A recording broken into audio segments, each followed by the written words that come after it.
Thành phố mới Bình Dương sẽ là trung tâm chính trị, kinh tế, văn hóa, xã hội của toàn tỉnh.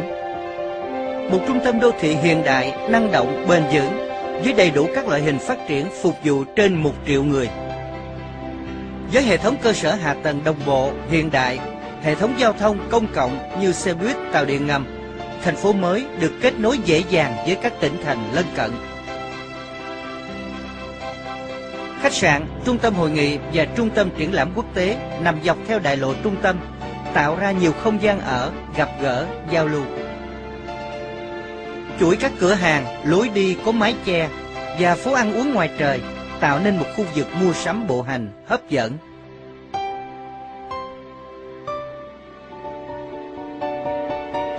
Điểm nhấn của các hoạt động cộng đồng là trung tâm văn hóa, nơi tổ chức các chương trình biểu diễn trong nhà hay các sự kiện ngoài trời trên toàn quy mô quảng trường.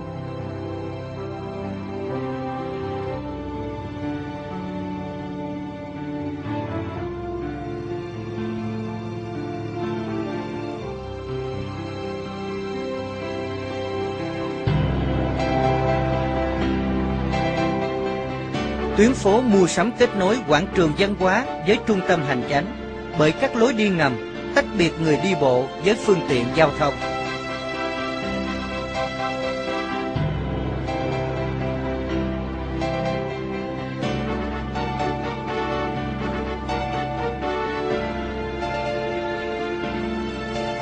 Ga tàu điện ngầm được đặt ở vị trí trung tâm với khoảng cách đi bộ hợp lý tới toàn bộ các khu chức năng quan trọng của thành phố.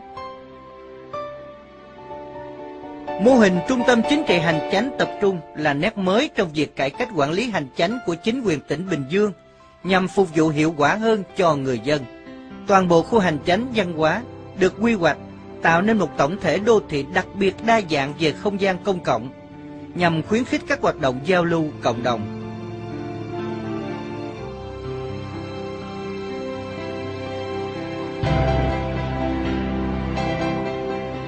Được quy hoạch để trở thành một thành phố xanh, hình ảnh mà ta cảm nhận được sẽ là những không gian trẻ trung đầy sức sống. Đó là cảnh quan hồ nước, công viên, các lối đi bộ, đi dạo dọc theo những hàng cây, các khuôn viên xanh lớn nhỏ được kết nối nhịp nhàng, mang đến một hình ảnh thiên nhiên hài hòa và gần gũi.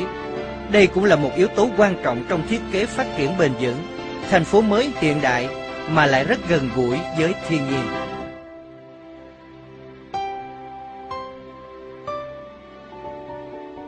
Với một vị trí chiến lược cận kề trung tâm hành chánh tập trung, quần thể công trình thương mại tài chánh văn phòng tiêu chuẩn A sẽ đáp ứng mọi nhu cầu của các doanh nghiệp từ trong nước cho đến các tập đoàn đa quốc gia danh tiếng.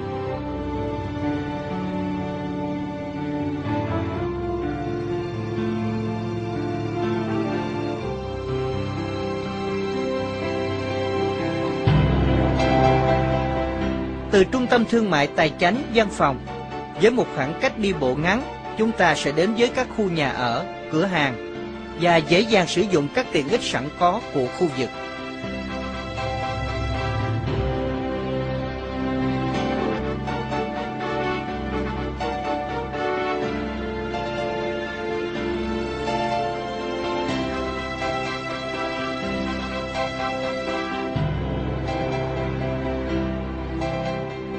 Các cao ốc văn phòng hiện đại nằm trong trung tâm thương mại tài chánh, tạo ra môi trường kinh doanh thuận lợi, uy tín và hiệu quả.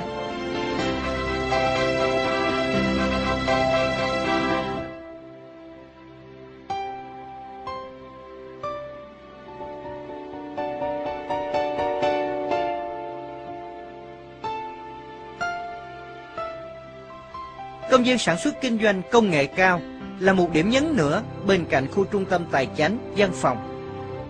Nơi đây sẽ là động lực cho sự trao đổi, phát triển kinh doanh ở trình độ công nghệ tiên tiến nhất.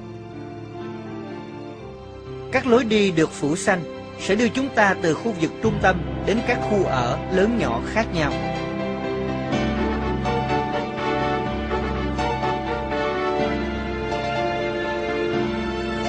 Bạn hãy tưởng tượng như đang sống giữa màu xanh thiên nhiên, với các khu biệt thự, khu căn hộ được bố trí để tận hưởng tầm nhìn đẹp nhất về phía công viên trung tâm.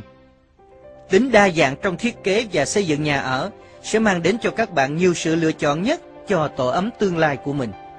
Thêm vào đó là các dịch vụ tiện ích thiết yếu như trường học, trạm y tế, cửa hàng cũng được quy hoạch bố trí đồng bộ nhằm phục vụ tốt nhất cho cư dân của toàn thành phố.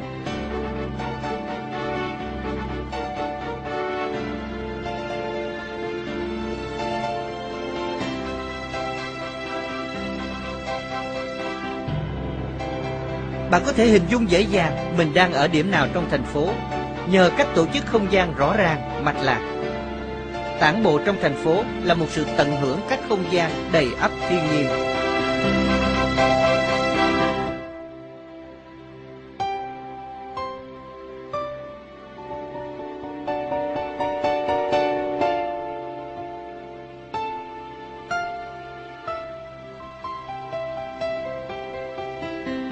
Giáo dục đào tạo với đẳng cấp quốc tế là một sự đầu tư tri thức cho tương lai. Thành phố mới được biết đến bởi trường Đại học Kỹ thuật Quốc tế. Bên cạnh đó, nhu cầu rèn luyện, nâng cao thể chất của người dân cũng được quan tâm đúng mực thông qua việc xây dựng một trung tâm thể dục thể thao với quy mô lớn. Phía nam thành phố là khu vui chơi giải trí gồm có 2 sân golf, trường đua ngựa với sức chứa hàng chục ngàn người cùng các dịch vụ giải trí khác. Bệnh viện đa khoa quốc tế ngay bên cạnh sẽ phục vụ mọi nhu cầu chăm sóc sức khỏe cho người dân.